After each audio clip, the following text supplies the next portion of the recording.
I teach. So my part of the group project was to talk about what Hugh actually developed, and we talk about the prosthetics several times in how Hugh developed these prosthetics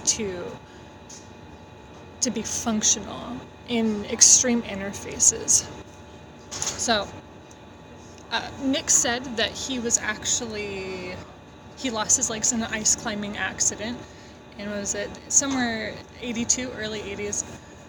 And Brandy spoke to you about rock climbing, and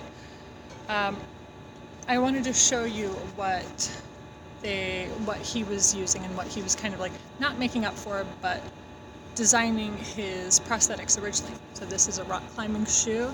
They're very aggressive and can fit into very small places, but there's only so far that your foot can bend in so little of amount of space that your foot can take up. So he had the ability to sculpt and create these prosthetics. And hold on for the hiccup. So that's where he kind of began his development of these prosthetics.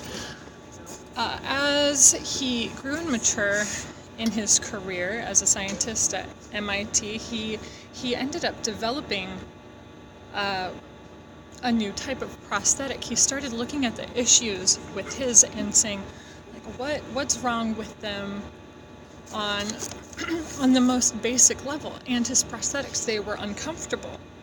When you have an amputation, you essentially are cutting off the bone, and for a leg, which is weight-bearing, I'll use my fingers as indication. So weight-bearing bones under, say this is your knee, on your shin, if you put a lot of pressure in your bone, it's uncomfortable and can be very painful. So what he did was develop a second skin that was made to be soft in the places that were hard, like the bone, and be firm and supportive in the soft areas of the leg in order to create stability.